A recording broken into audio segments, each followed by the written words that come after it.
자, 여러분, 2026년 4월 1일 이 날짜 꼭 기억하셔야 합니다. 왜냐하면 바로 이날 전 세계 은 시장에 정말 어마어마한 말 그대로 지각 변동이 일어나거든요. 그리고 그 폭풍의 눈은 놀랍게도 바로 인도입니다. 오늘 인도증권거래위원회의 새로운 규제 하나가 어떻게 은 시장의 판을 통째로 뒤흔들고 있는지 그 핵심만 쏙쏙 뽑아서 알려드릴게요. 지금까지 수십 년 동안 전 세계 은 가격은 누가 정했죠? 맞아요. 런던하고 뉴욕, 서구 금융시장이 그냥 꽉 쥐고 있었어요. 그런데 이제 이 권력의 추가 동쪽으로 아시아로 급격하게 기울고 있습니다. 이건 그냥 가격 정하는 방식이 좀 바뀌는 그런 차원의 얘기가 아니에요. 전 세계에서 은을 가장 많이 쓰는 인도가 드디어 우리 은 가격은 우리가 정한다고 선언하는, 이건 글로벌 금융 지도를 아예 새로 그리는 역사적인 사건인 거죠. 자, 그럼 이 거대한 변화가 어떻게 일어나는지 한번 제대로 파헤쳐보죠. 먼저 기존의 서구 중심 질서는 어땠는지부터 보고요. 이 판을 뒤집는 세 가지 결정적인 규제가 뭔지, 그다음엔 어마어마한 자본이 어떻게 쏟아져 들어오는지, 그리고 마지막으로 이 모든 게 결국 세계 시장의 중심을 어떻게 바꾸는지 이 순서대로 살펴보겠습니다. 첫 번째, 서구 중심의 낡은 질서입니다. 도대체 과거엔 어땠길래 이렇게까지 얘기하는 걸까요? 한번 생각해 보세요. 인도가 전 세계에서 은을 제일 많이 사가는 나라거든요. 그런데 웃기게도 그 은 가격은 자기들이 정하는 게 아니었어요. 이건 뭐랄까, 전 세계에서 커피를 제일 많이 마시는 나라가 커피 원두 가격은 저 멀리 다른 나라에서 오늘은 이 가격 하면 그냥 군말 없이 따라야 했던 거랑 똑같은 상황인 거죠. 좀 이상하죠? 바로 이 부분에서 핵심적인 변화가 보이는 겁니다. 예전에는 런던에서 가격을 딱 정해주면 그냥 따라야만 했죠. 이걸 우리가 프라이스 테이커라고 불러요. 가격을 받아들이는 쪽. 근데 이젠 인도 국내 거래소 MCX를 통해서 자기들 수급 상황에 맞게 직접 가격을 정하겠다는 거예요. 바로 프라이스 메이커가 되는 거죠. 비유하자면 전국에서 제일 장사 잘 되는 스타벅스 지점이 이제 본사 가격 안 따를래요. 우리 동네 손님들에 맞춰서 우리가 직접 가격 정할래요 하고 선언한 거랑 똑같은 겁니다. 엄청난 변화죠? 아니 근데 어떻게 이런 말도 안 되는 변화가 갑자기 가능해졌을까요? 그 비밀이 바로 여기에 있습니다. 판도를 바꾸는 세 가지 규제. 인도가 자기 힘을 되찾는 방법이죠. 모든 건 인도증권거래위원회, 우리가 줄여서 세비라고 부르는데 여기서 내놓은 세 가지 핵심 규제 덕분입니다. 네, 바로 이 세 가지가 인도의 새로운 은인 시장을 만드는 일종의 설계도 같은 겁니다. 이 세 개의 기둥이 세워지면서 모든 게 바뀌는 거죠. 자, 그럼 첫 번째 기둥부터 한번 자세히 뜯어볼까요? 첫 번째 기둥, 바로 벤치마크 전환입니다. 이게 뭐냐면 지금까지는 런던 가격을 기준점으로 삼았잖아요. 그걸 아예 버리는 거예요. 이제부터 우리 기준은 인도 국내 상품거래소 MCX 가격이다 라고 선언한 거죠. 이건 마치 거대한 마트가 옆 동네 경쟁마트 가격표를 힐끔힐끔 쳐다보던 걸 그만두고 우리 가게 물건값은 우리가 정한다 라고 외치는 완전한 가격 독립 선언이나 마찬가지입니다. 자, 가격 독립을 선언했어요. 그럼 그 다음은 뭘까요? 그렇죠. 그 가격을 떠받쳐줄 돈, 즉 자본이 필요하겠죠. 두 번째 기둥이 바로 그 역할을 합니다. 주식형 펀드 한도 확대, 이건 말 그대로 그동안 굳게 닫혀있던 자본의 수문을 활짝 열어젖히는 거예요. 어마어마한 돈이 은시장으로 콸콸 쏟아져 들어올 길을 터주는 겁니다. 그리고 마지막 세 번째 기둥, 투명성 및 변동성 제어.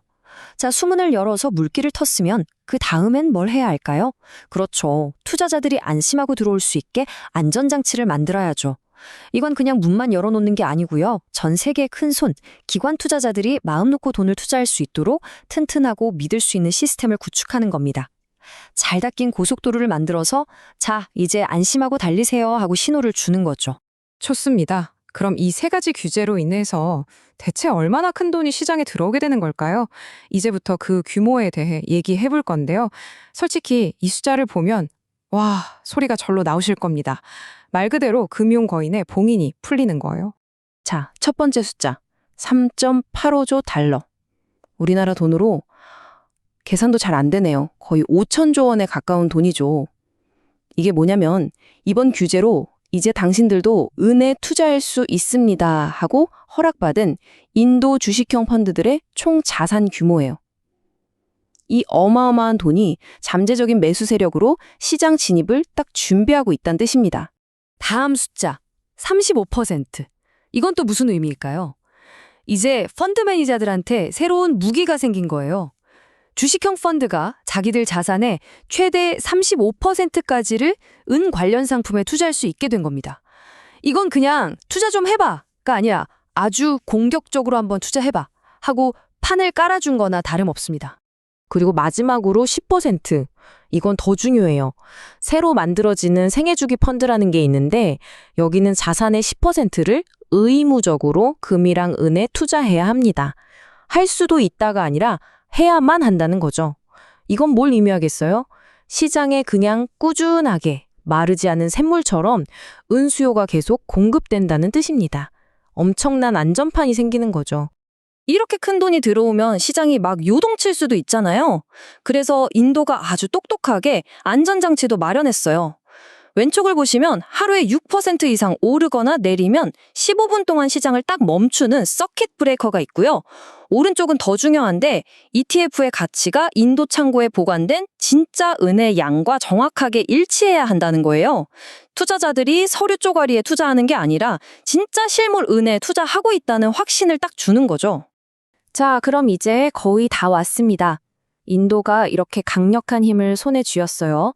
그럼 이게 은 가격뿐만 아니라 전 세계 시장에 어떤 충격파, 즉 글로벌 쇼크웨이브를 던지게 될까요? 이제 게임의 룰이 완전히 180도 바뀌어버립니다.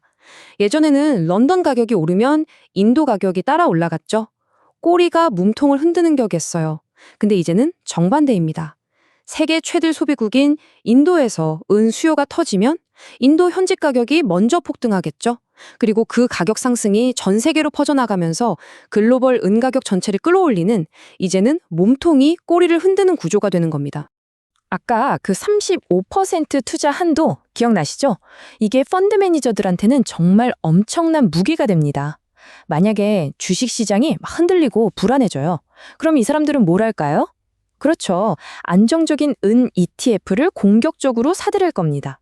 그 거대한 자본이 은 가격이 떨어질 때마다 받쳐주는 그야말로 역사상 가장 튼튼한 가격 방어선을 만들어주게 되는 거죠.